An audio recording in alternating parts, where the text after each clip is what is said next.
जय हिंद दोस्तों। Point break by RSR YouTube channel पर आपका बहुत बहुत स्वागत है। आज हम बात करने वाले हैं यूपी टेट और सुपर टेट में प्रीवियस ईयर में आए हुए क्वेश्चंस की। आज का हमारा विषय है हिंदी। तो आप लोग इस वीडियो को बहुत ध्यान से देखिए। वीडियो के लास्ट में मैं आपसे एक क्वेश्चन पूछूंगा जिसका आंसर आपको कमेंट बॉक्स में बताना है। तो चलिए स्टार्ट करते हैं आज का वीडियो। आज का हमारा पहला क्वेश्चन है, व्यूह का विलोम शब्द क्या है। व्यूह का विलोम शब्द पूछा है, तो पहले जान लेते हैं व्यूह का अर्थ क्या होता है। व्यूह का अर्थ क्या होता है, वो होता है सैन्य संरचना। युद्ध के लिए एक सैन्य विन्यास होता है, उसको बोला जाता है सैन्य संरचना। अब हमारे ऑप्शन क्या है वो देख लेते हैं। हमारा पहला ऑप्शन है अर्थ, दूसरा है आपव्यूह, तीसरा है अनुवेग, चौथा है अनुरक्त। तो इसका सही आंसर हो जाएगा आपव्यूह। व्यूह का उल्टा क्या हो जाएगा, आपव्यूह। आते हैं अपने अगले क्वेश्चन पर। अगला क्वेश्चन है हमारा, मैंने कहा होगा किस प्रकार का वाक्य है। मैंने कहा होगा वाक्य पूछा है किस प्रकार का है। तो पहले जान लेते हैं वाक्य कितने प्रकार के होते हैं। 8 प्रकार के। कौन कौन से होते हैं ये भी जान लेते हैं। कौन से होते हैं, विधानात्मक होता है, विधानार्थक वाक्य, निषेधात्मक वाक्य, तीसरा होता है हमारा आज्ञार्थक वाक्य, चौथा होता है प्रश्नार्थक वाक्य, पांचवा होता है हमारा इच्छार्थक वाक्य, छठा होता है हमारा संदेहार्थक वाक्य, सातवां होता है संकेतार्थक वाक्य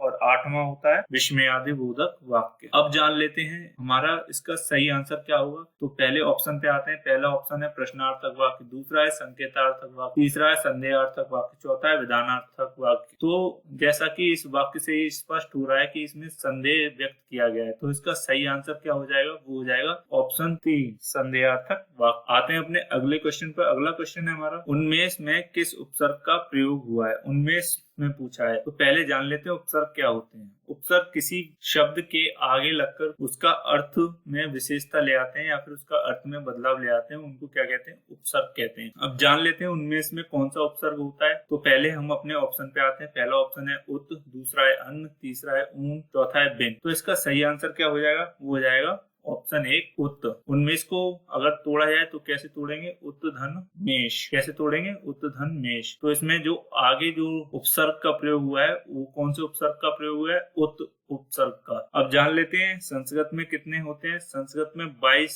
उपसर्गों की संख्या है और हिंदी में 10 उपसर्गों की संख्या है। अगर उर्दू में पूछा जाए तो 19 उपसर्गों की संख्या है। क्वेश्चन यहाँ से पूछा भी जाता है अक्सर एग्जाम में कि हिंदी में उपसर्गों की संख्या कितनी है, तो आप बता देंगे 10। अगर आपसे पूछा जाए संस्कृत में कितनी है तो आप बता देंगे 22। और अगर आपसे पूछा जाए उर्दू में कितनी है तो वो 19 उपसर्ग होते हैं। चलते हैं अपने अगले क्वेश्चन पर। अगला क्वेश्चन है हमारा क्वेश्चन नंबर 4, दम्भ का जहां जहां पड़ाव था, सत्य से जहां जहां दुराव था, वह चला कि अग्नि बाढ़ मारता, पाप की आहा आहा उजाड़ता, वज्र बन गिरा गिरे विचार पर। उपर्युक्त में अग्नि शब्द का तद्भव रूप क्या हुआ। तो तद्भव और तत्सम पहचानने की एक ट्रिक होती है। तद्भव मान लो हिंदी वर्ड, तत्सम मान लो संस्कृत वर्ड। तो यहाँ से आप पहचान कर सकते हैं। तद्भव वर्ड वो होते हैं जो हिंदी में एज इट ही यूज करे जाते हैं, तथा तत्सम वर्ड वो होते हैं जो हिंदी में संस्कृत से लिए गए हैं। और अब अग्नि है, अग्नि यहाँ पे तत्सम है, तो हिंदी में अग्नि को क्या कहते हैं। आपके ऑप्शन है 1 आग, दूसरा अजान, तीसरा अंगीठी, चौथा अद्य। तो इसका सही आंसर हो जाएगा ऑप्शन ए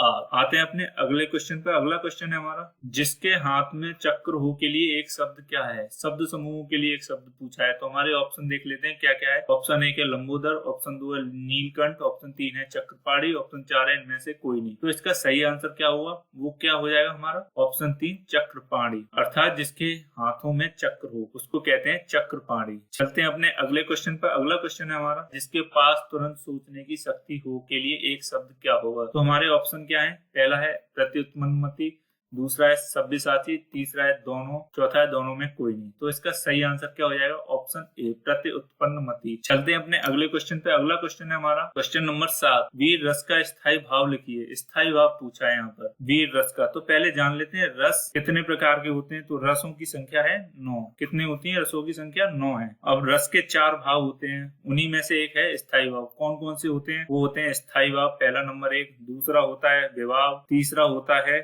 अनुभाव, चौथा होता है संचारी भाव। इन्हीं चारों भावों से मिलकर रस की उत्पत्ति होती है। स्थायी भाव, विभाव, अनुभाव, संचारी भाव के सम्मिलन से रसों की उत्पत्ति होती है। अब जान लेते हैं रस कितने थे, रस हो गए 9। अब वीर रस का स्थायी भाव पूछा है, तो आते हैं अपने ऑप्शन पे। पहला ऑप्शन है रति, दूसरा है शोक, तीसरा है उत्साह और चौथा है ऑप्शन नंबर 4 हास। तो इसका सही आंसर क्या हो जाएगा, वो हो जाएगा हमारा ऑप्शन 3 उत्साह। वीर रस का स्थायी भाव क्या होगा, उत्साह।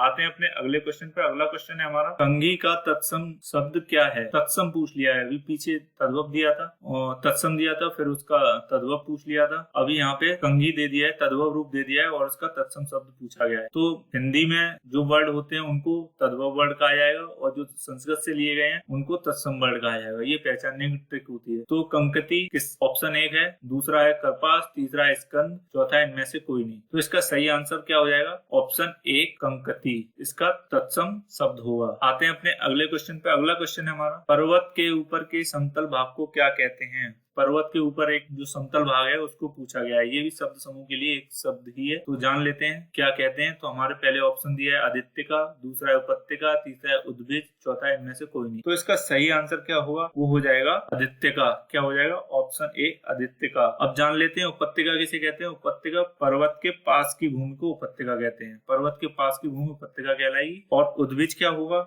उद्भिज कहलाती है धरती फोड़कर उत्पन्न हुआ। क्या कहलाती है, धरती फोड़कर उत्पन्न होता है, उसे उद्भिज कहते हैं। चलते हैं अपने अगले क्वेश्चन पर। अगला क्वेश्चन है हमारा प्रधानमंत्री में कौन सा समास है। प्रधानमंत्री में समास पूछा है। तो हमारे ऑप्शन है ऑप्शन 1 बहुब्रीहि समास, ऑप्शन 2 द्वंद्व समास, ऑप्शन 3 द्विगु समास, ऑप्शन 4 इनमें से कोई नहीं।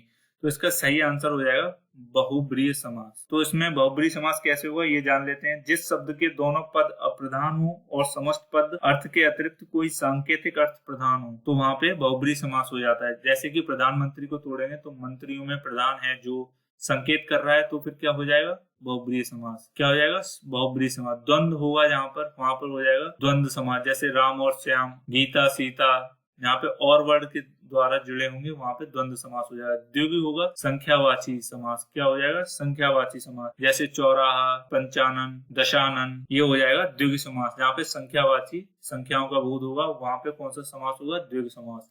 चलते हैं अपने अगले क्वेश्चन पे। अगला क्वेश्चन है हमारा राम का घर दूर है, इस वाक्य में कौन सा कारक है। अब आपने पढ़े होंगे जैसे कर्ता ने, कर्म को वहां से निकाल लेंगे इसको। करण से के द्वारा, संप्रदान के लिए, अपादान से अलग, संबंध का, की, के, नानी, ने, ठीक है। यहाँ पे ये वर्डों के द्वारा जुड़े होंगे, वहां पे क्या होगा, कौन सा कारक होगा, संबंध कारक। हमारे ऑप्शन क्या थे, कर्ता कारक, कर्म कारक, संप्रदान कारक और चौथा है संबंध कारक। तो अभी बताया था षष्ठी विभक्ति में आता है का, की, के। तो इसका सही आंसर क्या हो जाएगा, ऑप्शन 4 संबंध कारक। चलते हैं अपने अगले क्वेश्चन पे। अगला क्वेश्चन है हमारा वह अपना सर खुजलाता है में कौन सी क्रिया है, सकर्मक या अकर्मक। तो आपके ऑप्शन है ऑप्शन 1 सकर्मक, ऑप्शन 2 अकर्मक, ऑप्शन 3 दोनों या ऑप्शन 4 दोनों में से कोई नहीं।